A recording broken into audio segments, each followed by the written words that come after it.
What's happening, everybody? Welcome to the latest episode of the Endless Celts Podcast. Tonight, I'm taking over hosting duties from Stephen. He's dealing with some stuff at the minute, so we may not hear from the next couple of episodes, but just want to send our wishes to you, Stephen. We're all thinking about you, mate. Just make sure everything's all right. But tonight, I'm joined by show regulars Ross, Muir and William Dobbin. Boys, how you doing? Good, mate. Yourself? I'm not bad. Bit I'm short not notice. that great. I'm not great, to be fair, after that You're not performance last night. Well, we'll get onto that, mate. You've got ample opportunity to speak here, so we'll dive into that just shortly. I just want to say as well to everybody that's listening, thanks for the support recently. It might not seem a lot, but we're only 40 odd episodes in and we've just broke 400 subs on YouTube. So if you're listening on YouTube, watching on YouTube, please just continue to like videos, comment on the videos, subscribe, hit the wee bell. And if you're listening on Spotify, iTunes, or whatever other platform that you're listening on, again, just thanks for the support. But let's get into proceedings here. So last night, as Williams alluded to, was the second leg Champions League qualifiers against Midtjylland, and we lost. So 2-1 result after extra time. Certainly not the result we were all expecting or hoping for. But I don't know who to come to first here. I think Beefy's rather going to have quite a bit to say. But William, you seem quite upset earlier, so I'll come to you first, mate. Just looking back at the game last night, what's your thoughts? Just sadness, really. It's what's sad about it is I was understandably pretty angry straight afterwards, but then the more I mulled it over, the more I thought it just seems to be the norm now, that's what saddened me. It just seems like we're coming round every year and we're not strengthening the side. There's far stronger sides than the side we've got now that have failed at this hurdle, and it just seems like the lessons never learned, and it's just continues year after year, and I just get sick of it. I was really hopeful last night after I thought the first leg performance we played really well. And to be fair, I thought we played very decent last night as well. Also, it's just the problem is we've got minimum 4 or 5 players in that starting 11 that are squad players. They're not Celtic quality, in my opinion, and what's lacking is the fact that it's mainly in the back line. Like Greg Taylor's our most experienced defender in there. It's not great. It's not what you want to go in a qualifier seeing. But I felt sorry for a lot of players, like the likes of Dane Murray and stuff like that. I thought he was excellent. I thought he was superb. But like I said, these guys are all squad players at best, and to throw them in there because we've got no other alternative, it's a bit disheartening. And I thought, Christie and McGregor I thought were absolutely unbelievable again. They're like Duracell bunnies. They just did not stop going. But other than that, everybody else was a pretty standard. I've got to get a wee shit. If anybody that listens to the podcast knows that I am not Tony Ralston's biggest fan, but I thought he had a very good game last night as well. But again, he had a very good game, but it's still not good enough. He's not Celtic quality. So we need to bring guys in. It's a bit disheartening because we've watched a couple of pre-season games, and then even the first leg of this, we got a bit excited because we're starting to see Ange's philosophy. And this is a bit of a sucker punch, and now we're going to go into the first league game with a bit low on confidence, and it just seems a bit the same sort of ill feeling as we had the tail end of last year, and I don't want that because this is a new regime and we should be going in with like excitement. And so hopefully we can get a few signings in the door because it's badly needed. And it seems like the gaffer said the exact same after the game, which I'm sure we'll touch on at some point. But we need to get players through the door very, very quickly. Yeah, no, I agree with everything you've said there, William. I think that you're right in saying that the squad, like you mentioned, there's a handful of players. You could count in one hand how many players are actually first team quality, and that in itself is quite worrying. But you also gave a wee shout out, and you're right in what you said as well. The likes of Murray and Ralston, they're not first team quality players, but they're still relatively young. They've been thrust into the team. Ralston's been there a wee while, but he's not really been a regular. But again, both of the boys put in solid performances. You can't really fault them for much of the game. They didn't really put a foot wrong. And Ralston actually impressed me. If he was one of the better players on the park that night. But that just shows you where we are and how badly things are falling. But just coming to yourself, Ross, do you echo the same sort of sentiments as well? And what's your feelings on the game last night? How do you think that was? I mean, like Wally says, the result was disappointing in the end.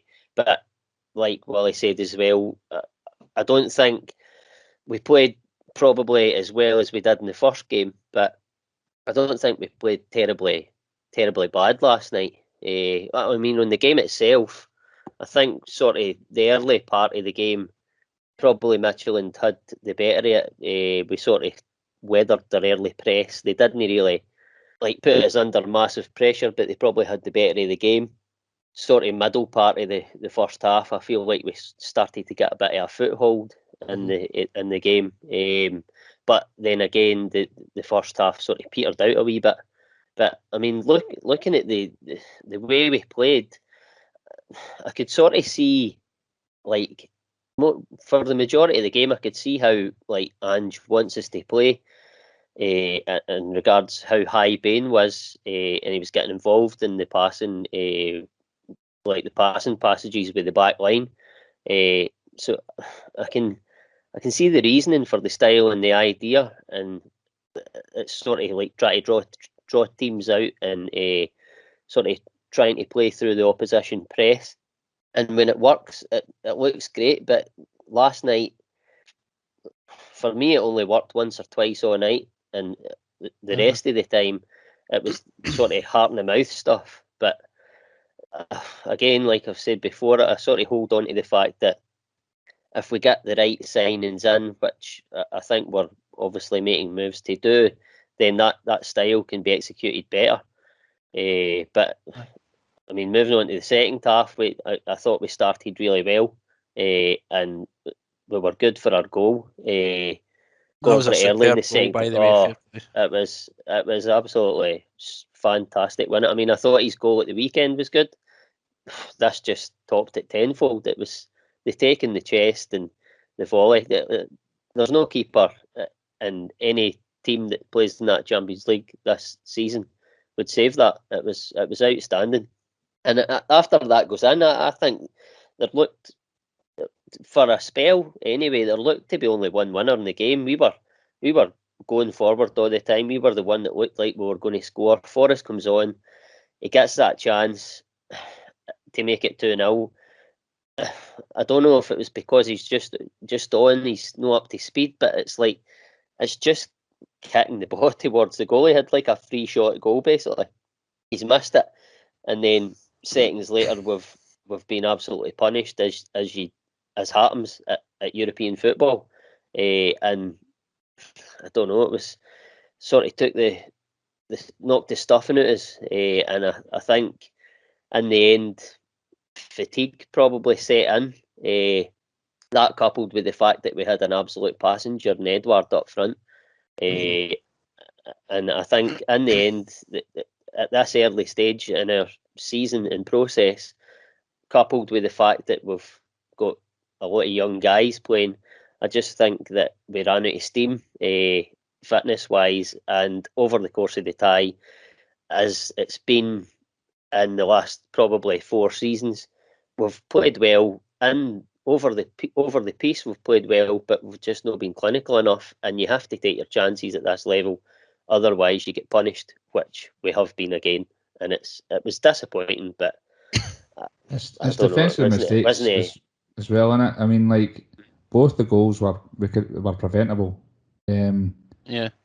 Mm-hmm. So as young laddies, you've got to... That's it, mate. And I can't even, because I thought Murray had a great game, and you can't even have a go at them because they've worked their socks off and tried their heart out, but they're just not good enough. We bang on about the youth coming through, and I think Dane Murray could be one for the future, but And again, he was great. But even Welsh, he's been superb since he's came in for us. He's done a great job, but he's not our first team quality. He's a squad player for us. No, I agree with that. I mean, I really like Welsh. I think he gets stuck in. I mean, he was obviously a bit overzealous when he got that booting last night, but he's just young and trying to impress. But I like say Dane Murray. I think, well, obviously, I would imagine that I would like to hope that we're going to bring in another defender on top of Starfelt.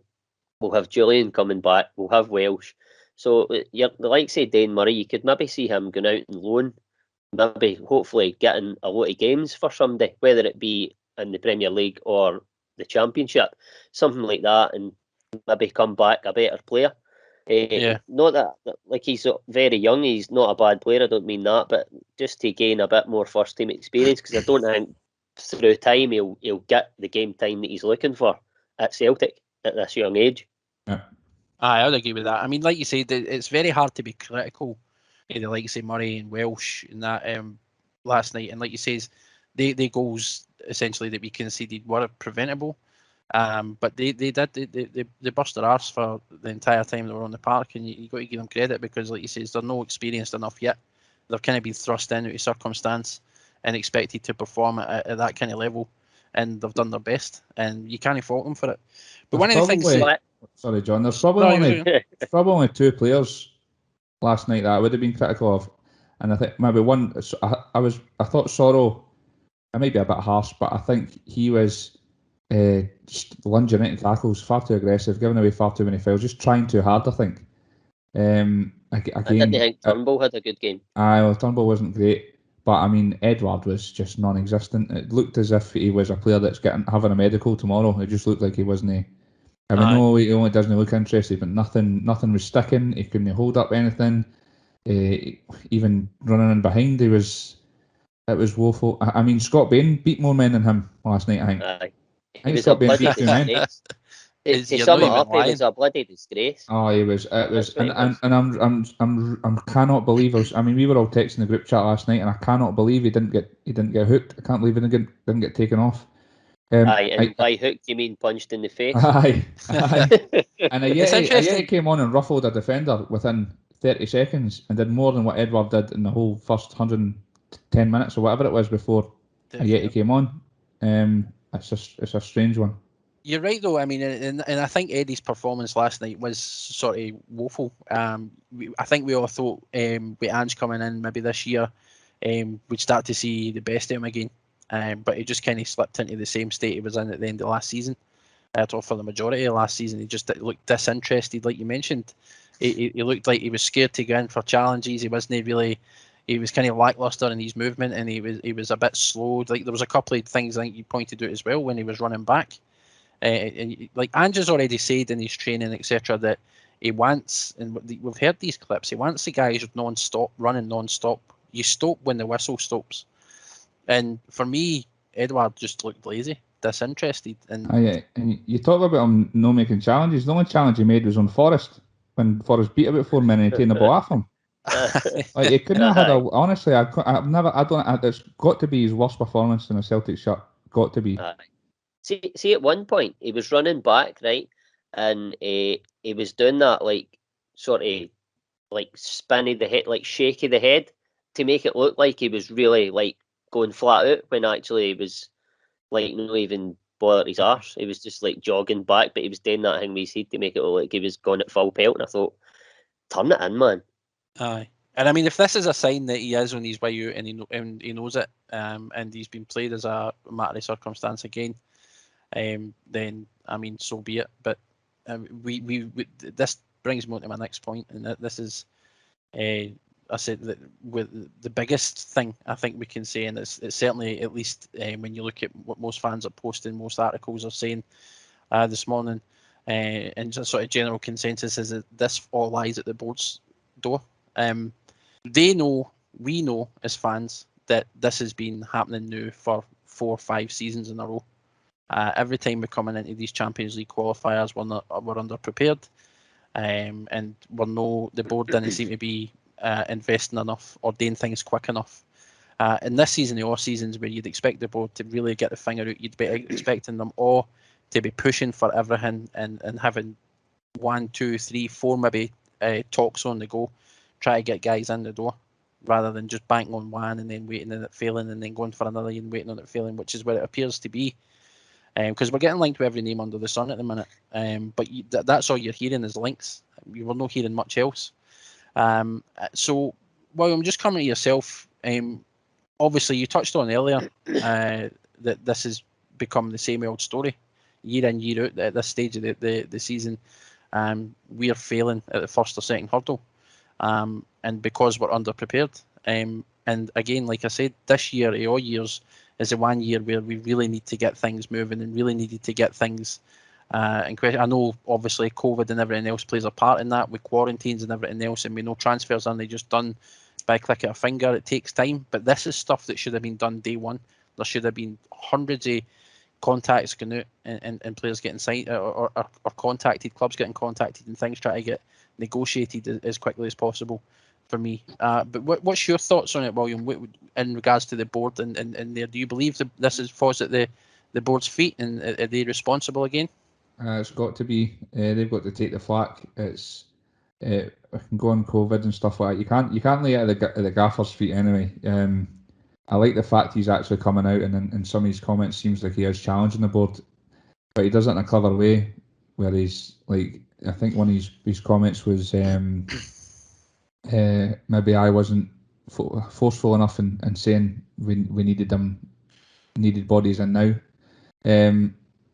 Just to touch on that, sorry, William, just before you continue, that is a perfect point though, mate, because Ange he is, and I love his honesty, and we've touched on it before, and he is coming out and he's taking these sort of roundabout digs. He's making us all know that he's letting them know as well, but he's not being so direct about it. However, the fact that he even says that or feels that he should be pressing them harder when they should know at this stage. How many times have we been through this? How many times have the fans attacked the board for it, or been on their back? And how many times do they need to hear it? It's no, like you said, you definitely can't blame Ange in this situation, but the fact that he even felt the need to mention that maybe he's not saying it or being what was it you said? I forget the word, but no being active enough or pushing them enough. This is the thing though. The fact he even feels he needs to say that it shouldn't even be the case. The board should be just doing it.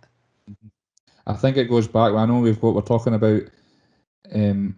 Ange's been in a few weeks now, and it's COVID and all this stuff. But like we've been banging on about it constantly.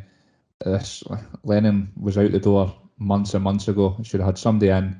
We could have had a wealth of targets over however long the period was. 4 months, 5 months, is it? However long. We could have had a full team. We could have had a full first 11 bought in that time. Targets looked at. And then brought in, obviously it wasn't at B because all the stuff with Howe and so on. But even then, like you've alluded to there, John, it seems to be every season for the past countless seasons. We go in underprepared. Like I said, we've had far better squads than that one last night and still not made it. Just resting on our laurels, and one of my biggest pet hates is this whole, and it's creeping in more and more this season as well as last season. Oh, the league's more important, the league's a priority. See that? It fucking winds me up tenfold. Europe's a priority. The gaffer said it himself, and said it himself, Europe should always be a priority for Celtic.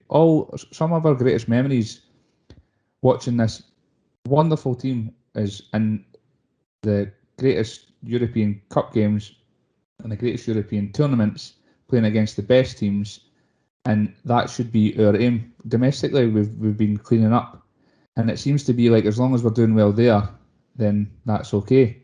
It's not like this is back to the nights when even when we were younger, with like Larsons and Suttons, we're playing the best teams in the world, and we're beating them, and the stadium, and all these players are coming, and managers and coaching staff, and every one of them's talking about how it's the best atmosphere in football.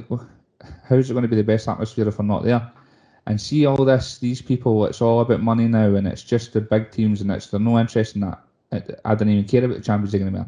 That's honestly pish. It's the biggest tournament in Europe, and we want to be there, and you want to compete against the best. Yeah. So it's not the same as it used to be. No, it's no. I agree. I totally agree with you. But it's diluted with it's the 100%. so-called elite clubs. And it's money, and it shouldn't be called the Champions League because it's not the champions. It's fucking top 4 and top 6 in Spain or whatever. But you still want to be there. Aye, it's money, and you still want to be there. You still want to be competing with these guys, and it's the elite. So it's the league's a priority. It's fucking bugbear, man. Aye, we rant there, but back to the board. It's down to them. We've seen it every year for the past. What is it now? 6 seasons. I think Rogers got us there. But even he had to struggle through without getting his signings in. And then once we get by this stage and we don't qualify, the pockets aren't lined as much. They start to get a bit thinner because we're not getting Champions League revenue or European money revenue. So the squad then doesn't. We don't progress as much as we should with the squad, and we don't buy a better quality, and because the money's not there apparently, because we're not bringing in the revenue. So it's like you're stuck between a rock and a hard place. What you meant to do, it's just like, right, we'll chance our luck and hopefully we get there, and then if we do, we'll start improving the team. No, improve the team and get there and then make your money back. Exactly. I hate that. We made a ton of money on producing players and selling them on as well in the past seasons. I know we're spending money, which is good, but like you say, it's a bit too little, too late. We've made five signings this year so far. 2 of them were isolating before they came in.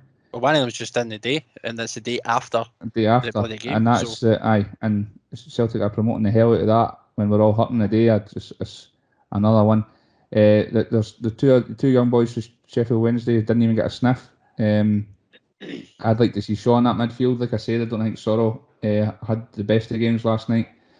And that was another thing about the game. I know it's touching on the board, but just to go back to the game, I was slightly surprised that Ross touching it. A lot of the team looked dead on their feet, and we didn't make a change until late on, which surprised me. I know he's not got much to work with on the bench either, but like Rogic and that, they could have been on far earlier than they were.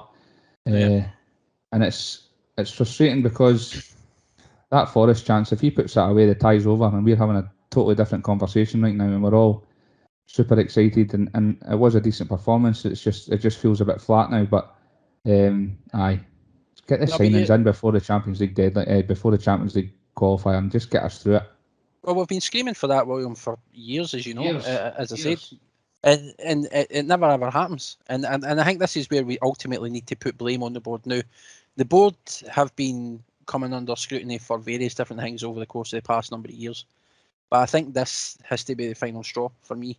At the start of this season, once Ange came in, we were like, right, okay, and I know I said it myself. I was like, this is their chance to make amends for the previous season, right? Make amends, back the new manager, give him everything he needs, and let's get prepared for this year. And this year, by all accounts, is probably one of the most important years, because the fact we're having to go through 3 qualifiers to qualify for the Champions League is ridiculous anyway. But this year, we know that winning the league is automatic entry, and that makes this particular year, this season, absolutely paramount. We've got Hearts on Saturday, which we'll come to, and we're still no much better off than we are. The league's about to start, and we're not in much of a better position. Starfeld's come in, and he's expected to start. There's talk about Kyogo might arrive Friday night, because that's the end of his 10-day quarantine. But then you're thrusting these guys in when they've barely had a chance to meet the team. Just coming to yourself, Ross, and again, just going back to the issue with the board.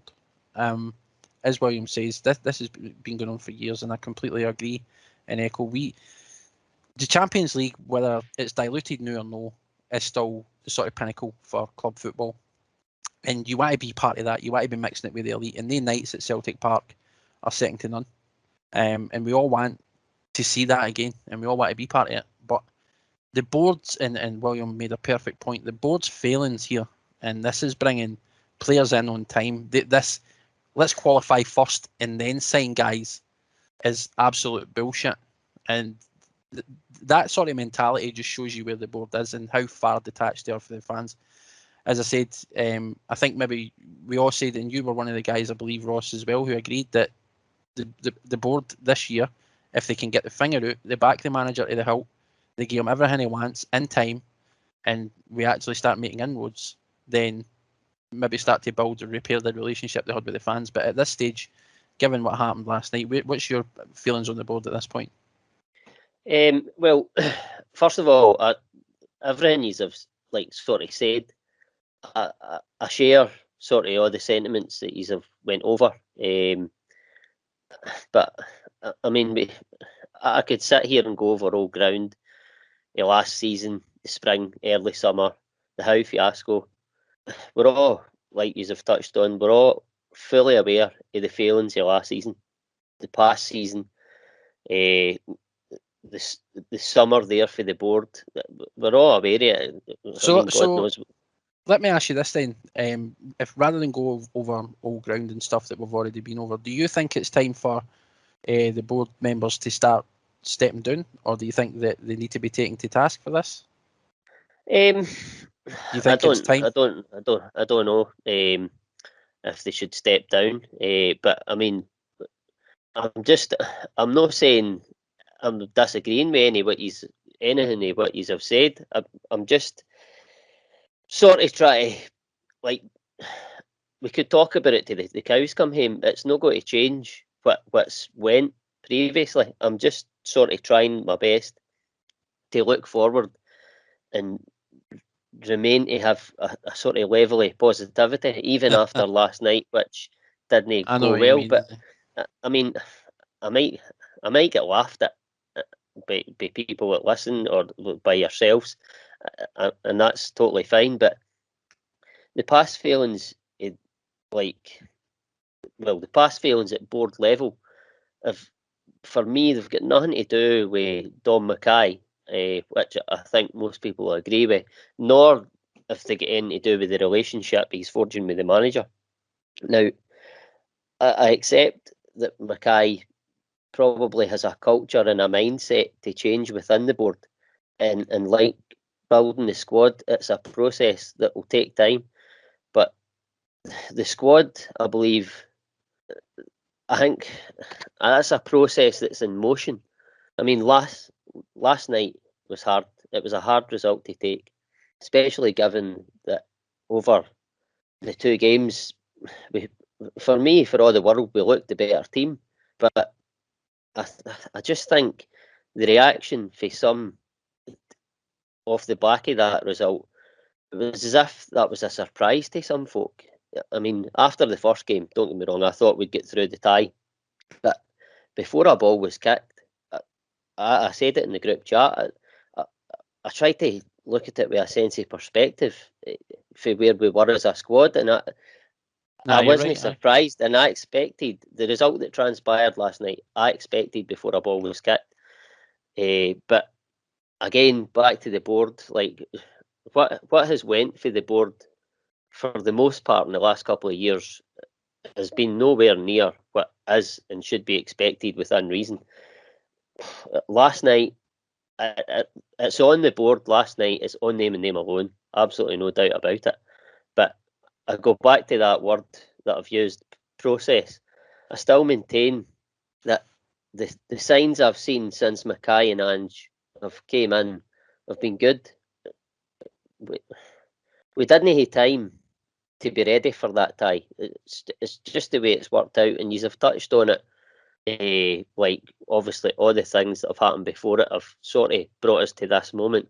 But for me, we didn't have time to be ready for that tie in the time that Ange's came in. But I honestly believe there's been a shift and already, and the manager. I think the manager's going to be backed accordingly, or certainly to the best of the club's financial ability going forward under Mackay's watch.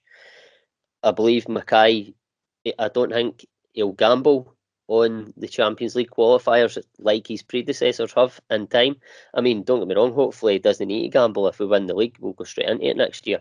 But again, I just feel like and I get like it's no good to know. It's tough to watch, but we need to be patient with the process. It might, in fact, it probably will get slightly worse before it gets better.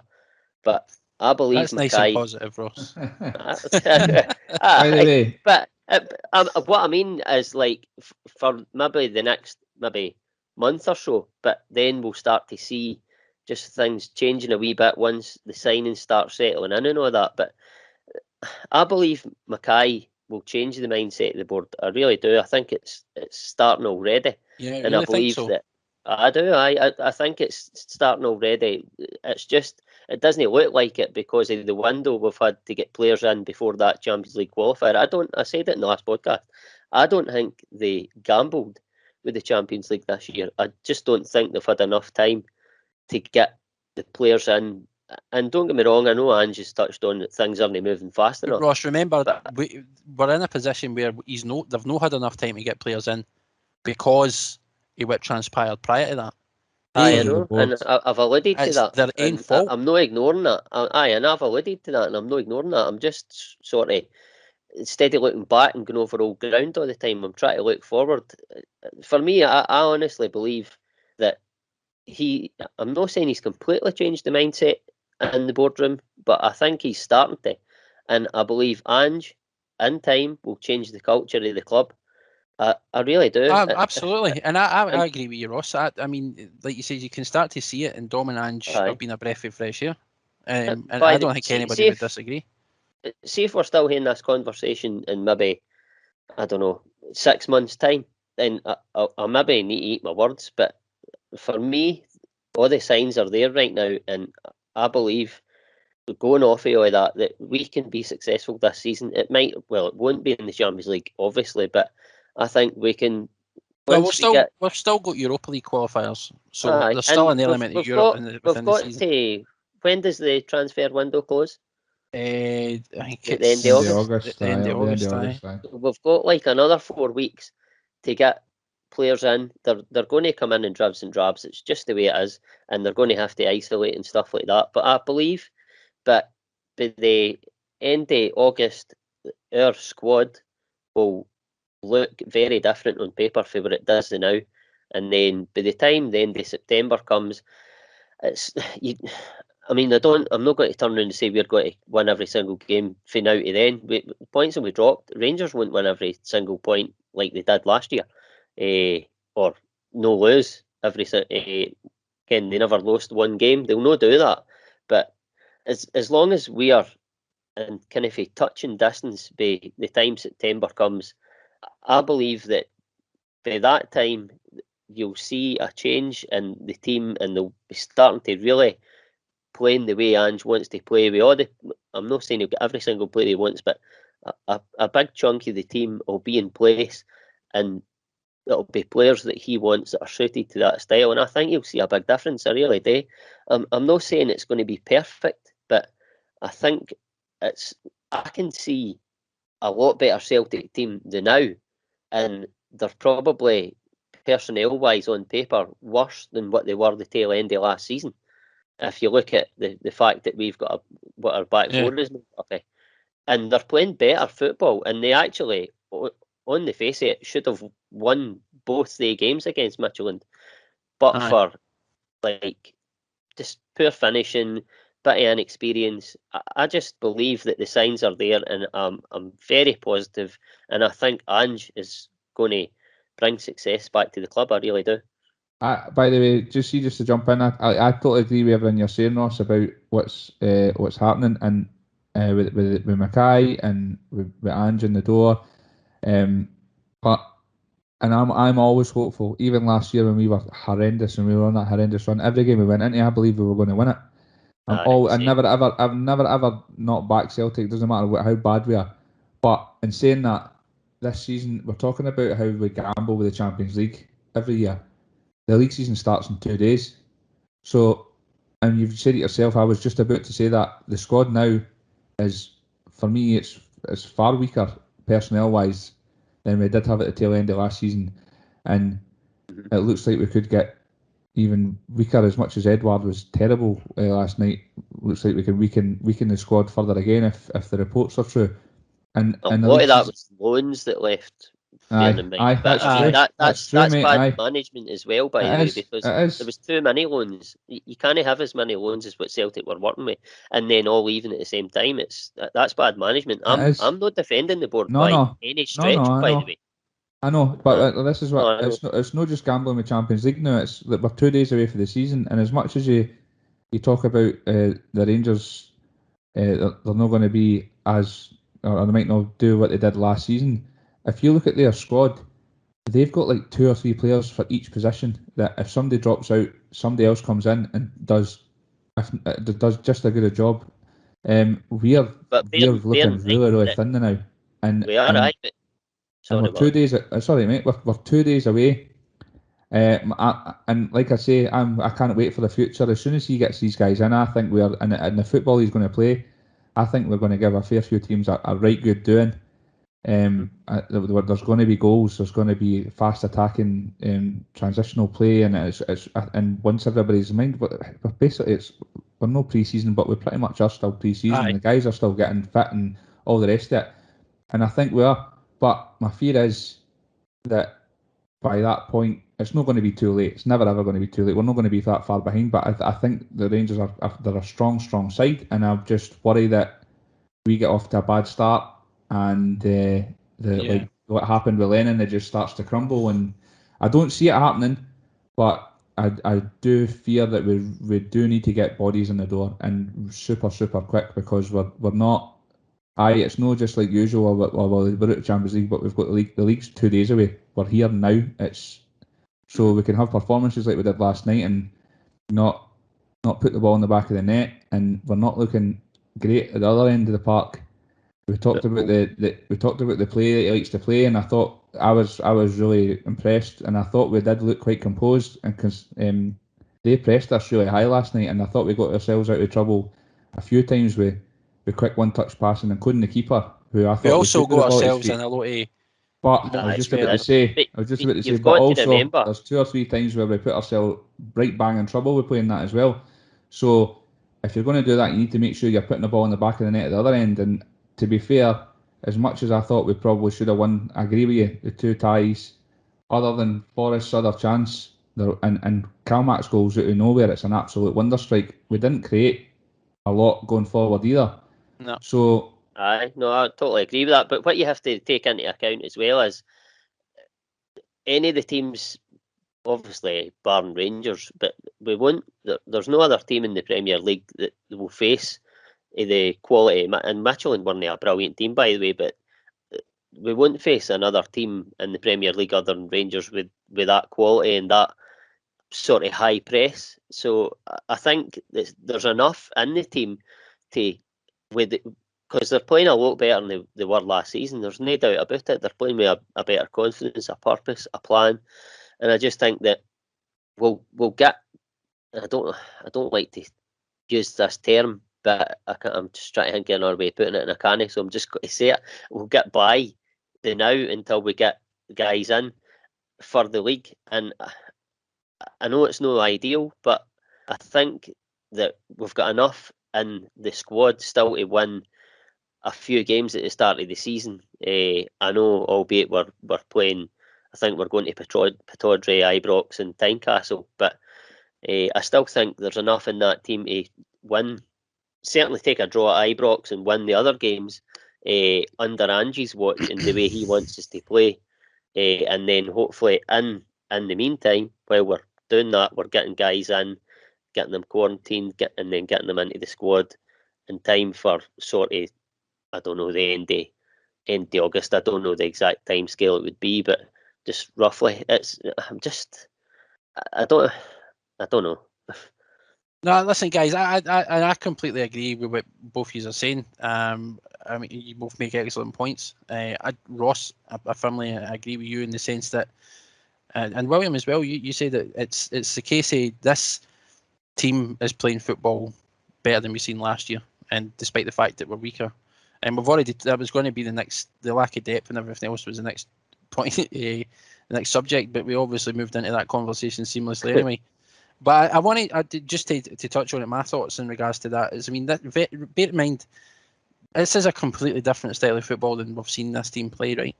And it's still very early days. So I don't think anybody who was expecting that to click last night immediately is kidding themselves. It's going to take time. But you're right in saying once it does, and once we've got the right personnel in, once we've got a wee bit of depth, once we've got confidence in the team around us, and once they start to play the style of football and they're used to it, and they can bust a gut for 90 minutes, the teams in that SPL are not going to be able to cope, and that's fact. And they're going to get absolute doings, and I firmly believe that. I think we're going to could potentially score barrelloads this year once it clicks. I agree with that, and I feel that. But it is going to take time, and as it stands right now, with the team that we've got, we're not going to likely to see that for weeks, months, even. You mentioned obviously that we're just coming into August here. You've got the rest of the month essentially to start getting guys in, and then that's us for the rest of the right up until January. So we need to make sure we're getting enough guys in place at this point in time to make sure that we're putting a challenge to wrestle that league title back, and because we can't afford to wait. If we don't get players in, we can't afford to wait till January. There's absolutely no way. And you mentioned that the squad is practically threadbare, right? You've got Taylor, and I know some of you guys back Taylor. I don't think he's Celtic quality. I don't think he's good enough. You've got Dane Murray, who was playing last night. Again, he's a squad type player. He's still young. He's just come through. He has plenty of potential, but I don't think he's ready yet. Welsh, who has been outstanding for his came in, he's answered the call, he's done his job, but again, I don't think he's first team ready level. Ralston isn't the answer either, despite the fact he's been putting in solid performances and making a lot of his words. He's still no at that level. That's your entire back line, and this is your first line of defence against any team we come up against. And until that changes, and that needs strengthened as soon as possible. I know Starfelt came in today. We've got Julian expected to come back. I think he's doing light training or whatever the case is. He's due to come back. So there you've got two solid centre halves, but you still need that left back, right back position. I think we and a couple of other backups as well potentially. And then there's the issue with the keeper. Now, Barkas being dropped last night is very, very telling for me. I think that it says that maybe Ange has not got confidence in him either. And the fact that Bain started and he played the full game is a sign of things going forward. Now, I know Stephen was on here, he'd probably be arguing and disagreeing with me extensively. But it's for me, your entire four guys in defence, your goalkeeper, that's 5 positions right off the bat we need strengthening in. Aye, and I'd say more than that. I'd say the starting lineup last night, Turnbull, McGregor, Christie and Edward are probably and I know Edward had a terrible game, but normally they're the only 4 that I would say would have been starting 11 players. I think the rest would be all squad players. No, I mean, so you don't think Abada? I mean, Abada looks alright. He's still early days. 19-year-old young boys came in and he looks decent. In fact, he played alright last night as well, but I've yet to see. Forrest can come into that equation as well. That's true. And by the way, the first 20 minutes he came on, he looked electric. Remember, we've still got Dembele as well out on the right. Once his injury comes back, it looks like Ange has got a bit of faith in him. So there could be a potential place in him. So the right, but you still want us to strengthen on that position, because we can't take any chances. And then you've got the left wing. We've got next to Nabdy, if anybody, to play on the left. By the way, I think Christie's done a brilliant job, but he's never a left winger. No, he's certainly not. And like you say, he's worked his socks off, but you definitely need to get somebody in there. And then we need another striker, definitely. There's so many signings we need to make. I think we're all fully aware of the signings that we need to make, and I think that he's targeting the areas. Like he's brought in a central defender. He maybe, I don't know. I think probably we need another one, but maybe he feels. No, we needed a central defender before Aya left. Aya left. Starfelt's come in, so we're in a better position. I agree with that. I'm saying I think we probably need another one, but maybe he feels that Starfelt, Julian, and Welsh is back up with Beaton floating about is good enough. Like if he needs to come in sort of domestically, he's not good enough to come in on a European night, but you could maybe bring him in and get by against, no disrespect, like against a St Mirren or something if we're playing at home. So maybe he feels like that's another centre half on top of Starfelt isn't paramount when you look at other positions that we need to fill. He feels that left back isn't paramount because Taylor is not as bad as you're maybe saying, John. He was shite last night. He might never had a good game last night. I don't disagree. He didn't have a good game last night, but I don't think he's a horrendous player. But I think he can do a job for us there. I don't think that's as paramount as other areas like the goalkeeper, like the right back position, the left wing position. Greg Taylor for me is exactly what you say. Beaton is as a backup in centre defence. He's all right against a St Mirren, a Livingston or whatever the case may be. At SPL level, he could probably do a job, and you could say he's half decent for a defensive end. But see, when you want to compete in the likes of Europe and you want to sort of make inroads and you want to be, I mean, for me, I don't think he is at that stage. I don't think he is at that level personally. By the way, I think that there's probably, there's absolutely no doubt there's better out there. It's, can you get them the now? Can you get that player the now? Or do you have to wait till January? No, I don't think we're going to fill all the positions that we speak about in this window. So we have to look at the ones. Who have we got back up to Taylor? Let's just go and analyse each position, right? We'll just go through them, and I just want your quick thoughts on where we stand in each position, right? Goalkeeper.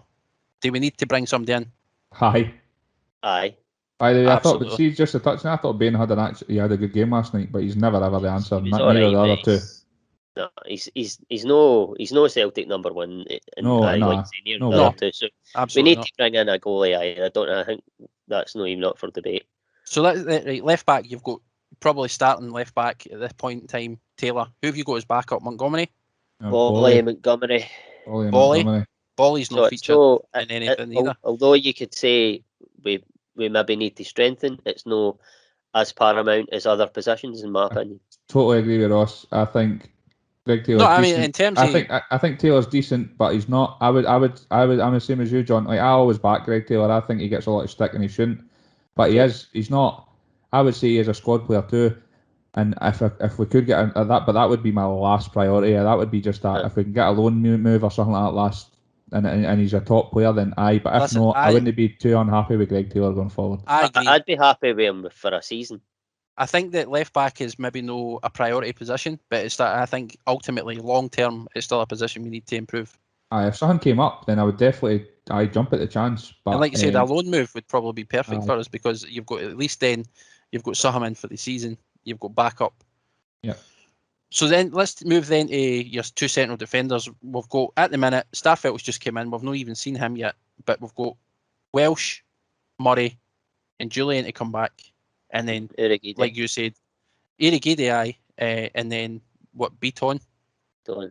I would like another centre half, but I don't. Again, like the left back position, I don't think another centre half is absolutely paramount compared to other areas of the park. And I would want another one in. I think they said Julian's no back to the October or something. I think I read somewhere. I might not be right, but I think that's what I read. Mm-hmm. As soon as he's back, if Starfelt's the player that all the reports are saying, and he's a wonderful ball playing centre half, then I think him and Julian can make a great pairing. But again, I'm like Ross. I don't think it's paramount. I would like another one in, but you've got these guys that can fill in, and it's no as urgent as some other positions. And what Ross is saying, with no disrespect to these teams, they're going to come to us and play with 10 men behind the ball, and we're going to have all of the ball.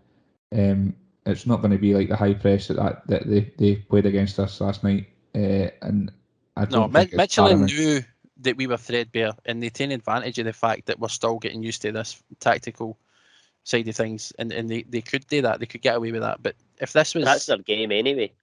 Aye, but I mean, like, you take full advantage. I mean, you're coming up against opposition who's in a big transition phase. New manager, new style, new system, absolutely threadbare in terms of personnel, and they done exactly that. They took advantage of it. Right back position. Who have we got? Ralston. That's it. Paramount, absolute paramount. That's Urrigidi at a push. He's not right back, man. No, he's not right back. I'm more right back than him. And I'm And you're left 38, footed. absolutely got no tank anymore. So That's the well. There's two positions. So you've got a shout then for saying you need a priority right back and a backup. Two you need a players in first right choice right back, paramount. A backup isn't paramount.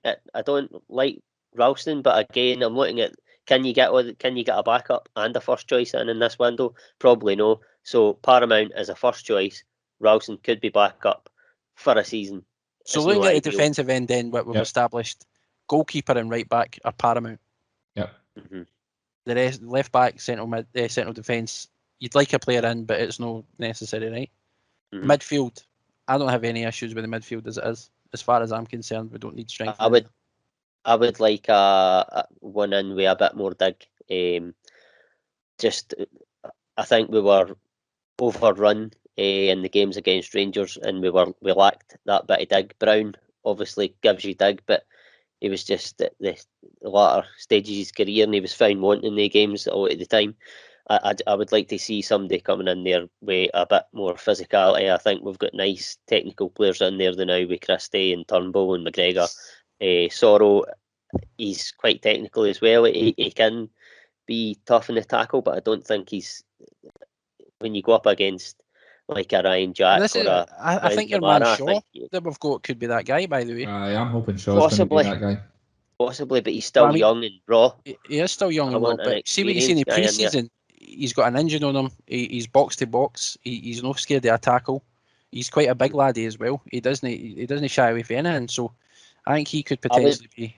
I would just like to see a bit more experience in there, but it's just entirely down to opinion.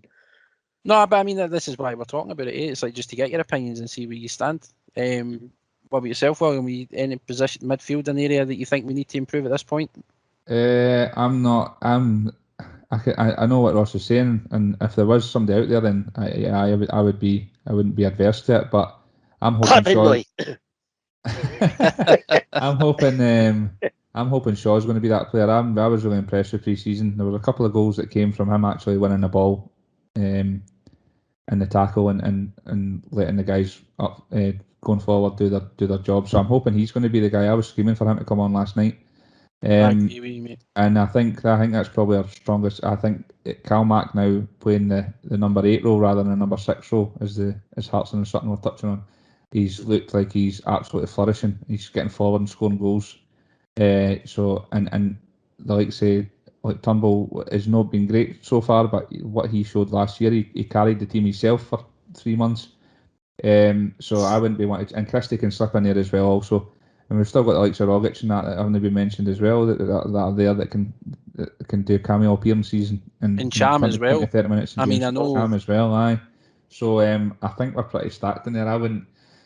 What Ross was saying, I wouldn't be adverse to a good party experienced midfielder with a bit of steel about him coming in. But again, there's other positions that I would far more like us to delve into the market for.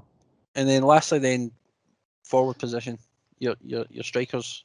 Well, first of all, I think we need a left winger as well. Yeah, a left winger is actually a valid point, very valid point. I would agree with that. Forrest can go out there, but it's no his best position. And Mikey Johnson's made of glass. I want an out-and-out winger like Forrest and Abada gives you on the other side to stretch the park, because that's what we didn't do last season. I think we're all right in the right wing. I think we're quite solid there now.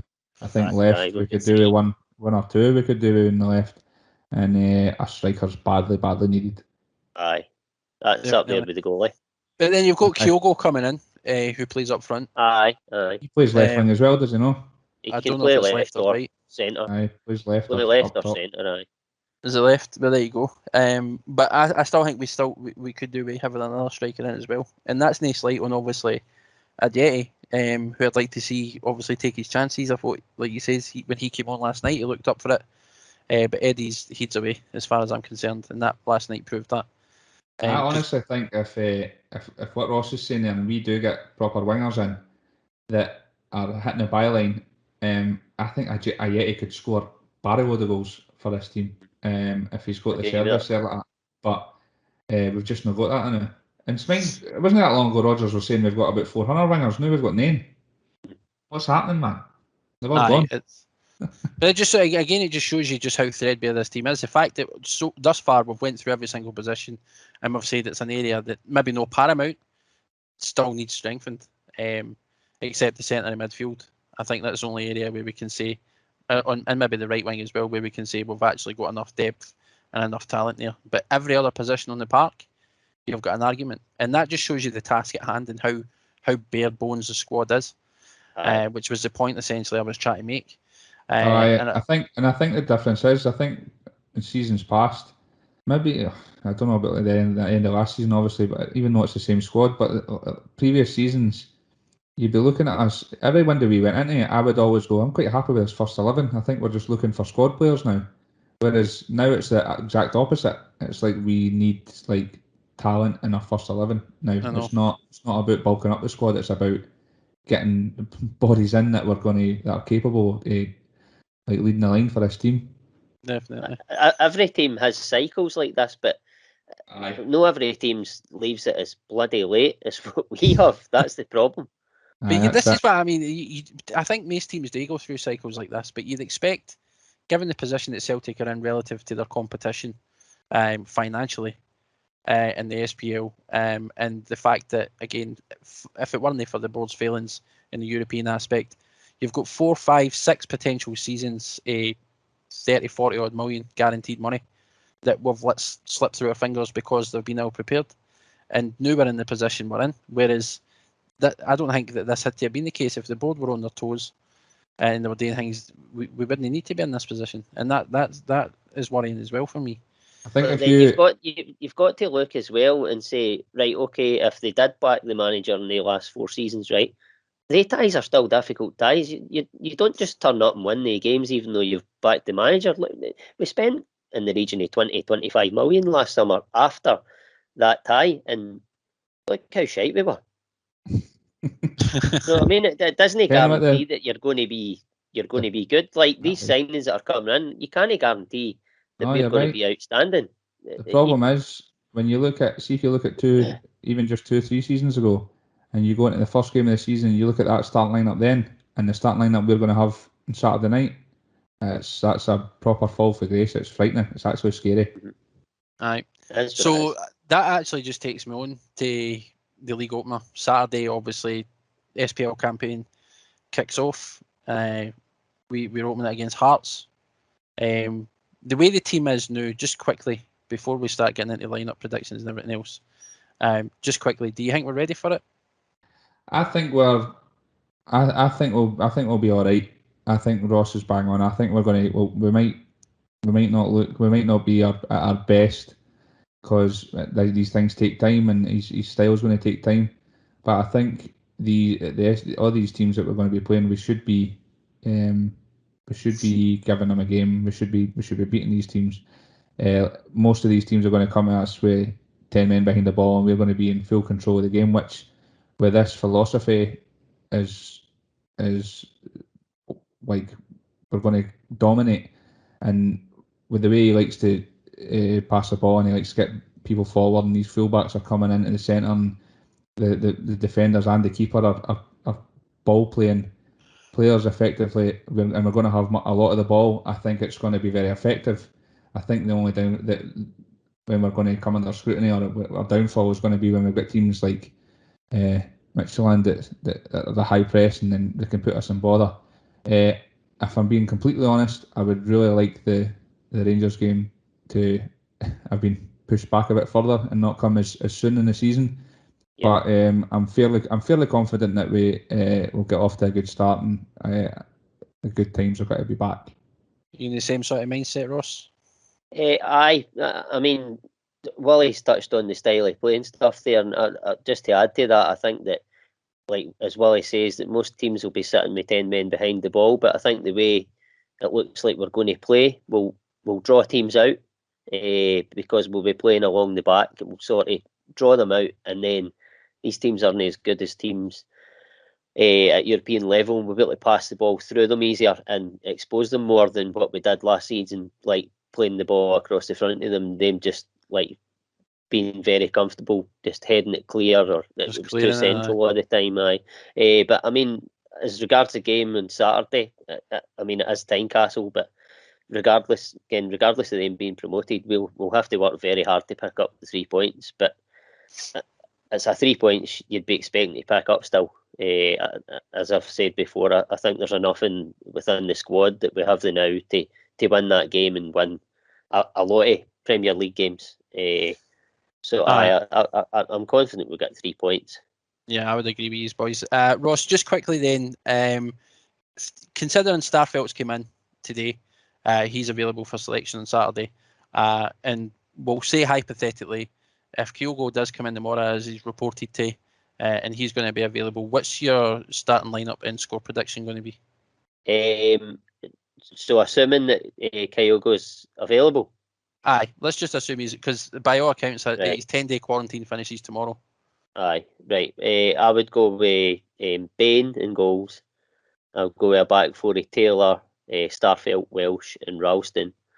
And I would probably go with, just because he's had a bit more game time, I would probably go with Forrest on the left, play McGregor and Turnbull in the middle, Abada on the right, and I would stick Christie in the hole just behind Diete, with Furuhashi to come on and maybe do a Scott Sinclair.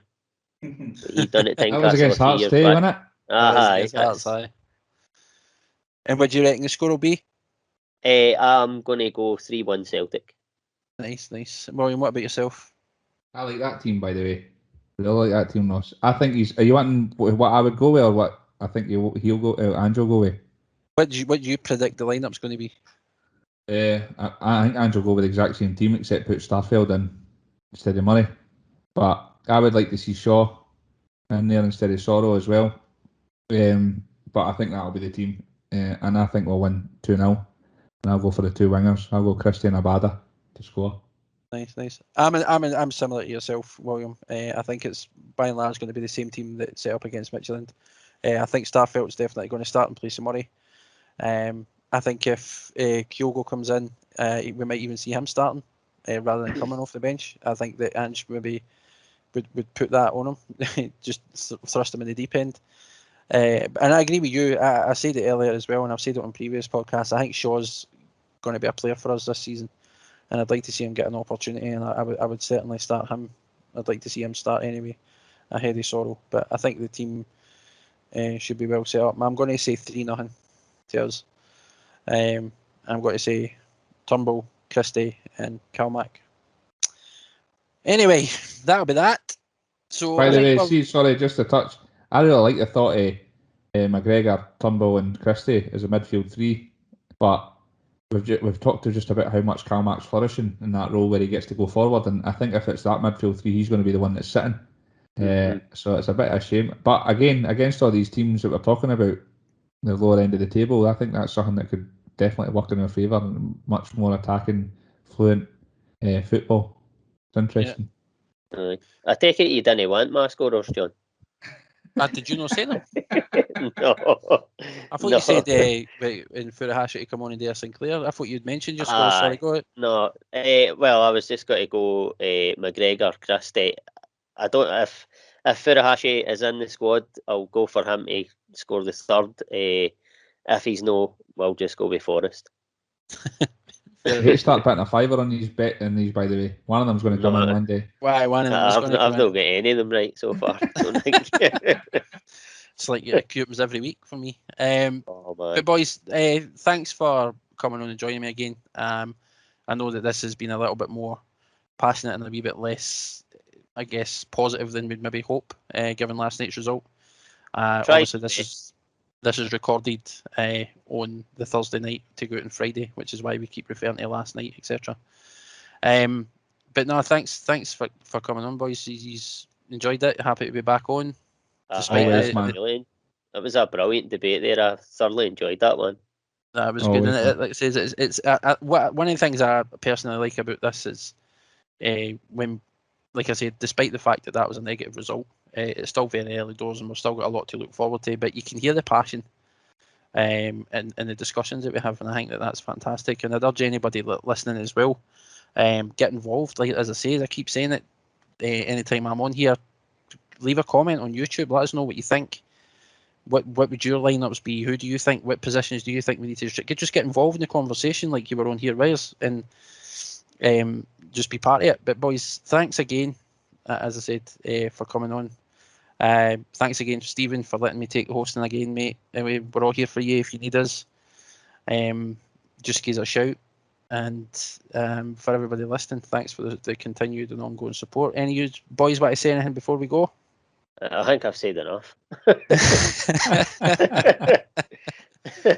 We'll wrap it at that then. Aye, hail, that'll do us. Hail. Aye. Take So what I will do though, just to honour Stephen, is just thanks again to everybody listening. Until we see you next time, stay safe. And was it keep safe? And hail. I can't even remember his lines. Stay safe.